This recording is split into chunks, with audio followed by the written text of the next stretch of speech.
जालन्यात किरकोळ कारणावरून एका कार चालकावर चाकूने वार केल्याची घटना घडली. शहरातील रेल्वे स्थानक परिसरात कारचा दुचाकीला धक्का लागल्याच्या क्षुल्लक कारणावरून दुचाकी चालकाने कार चालकाशी हुज्जत घातली. याचबरोबर दुचाकी चालकाने त्याच्या 2-3 मित्रांना बोलावून घेतले. यावेळी 3 ते 4 जणांपैकी एकाने कार चालकावर धारधार चाकूने वार करून त्यांना गंभीर जखमी केले. या घटनेत जखमी झालेल्या कार चालकावर सध्या रुग्णालयात उपचार सुरू असून त्यांची प्रकृती स्थिर आहे. या दरम्यान कदीम जालना पोलिसांनी या प्रकरणी एका संशयित आरोपीला ताब्यात घेतला असून कदीम जालना पोलीस ठाण्यात कायदेशीररित्या प्रक्रिया सुद्धा सुरू आहे.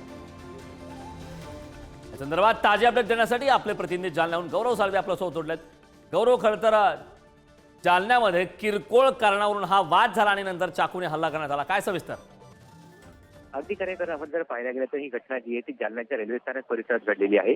या ठिकाणी किरकोळ कारणावरून एका कार चालकावर तीक्ष्ण हत्याराने वार केल्याची घटना समोर आलेली आहे. आपण जर पाहायला गेलं तर या घटनेमध्ये कार चालक जे आहेत ते गंभीररित्या जखमी झाले आणि त्यांच्यावर सध्या जालन्यातील एका रुग्णालयामध्ये उपचार सुरू आहेत. आपण जर पाहायला गेलं तर जालना शहरातील रेल्वे स्थानक परिसरात कारचा एका दुचाकीला धक्का लागला होता आणि या किरकोळ कारणावरून दुचाकी चालकाने त्याच्या काही 5 ते 6 जणांना मित्रांना बोलवलं आणि त्यानंतर त्याने कार चालक जे त्यांच्याशी हुज्जत घातली आणि त्यानंतर कार चालकांना धक्काबुक्की करत मारहाण केली आणि या मारहाणीचे रूपांतर जे ते कुठे ना कुठे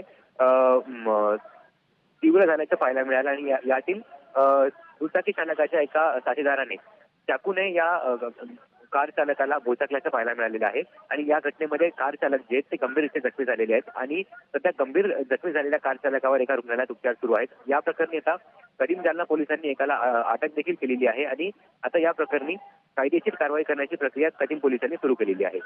नक्कीच गौरव, खूप खूप धन्यवाद या महत्त्वपूर्ण अशा माहितीसाठी. सायकल स्वार आणि जी कार चालक या दोघांमध्ये काही शाब्दिक वादविवाद झाला आणि मोटरसायकल स्वाराचे समर्थक अजून 2 मित्र त्यांनी बोलवून घेतले आणि त्या दोघांची पुन्हा भांडणं वाढले आणि त्या भांडणामध्ये त्यातल्या 4पैकी 1 जणांनी धारदार शस्त्रांनी कार चालकाला मारहाण केलेली आहे. त्याच्यामध्ये कार चालक जखमी झालेला आहे. गुन्हा दाखल करून 4 आरोपी आम्ही लवकरच अटक करत आहोत. त्यातल्या 1 आरोपीला आम्ही ताब्यात घेतलेला आहे.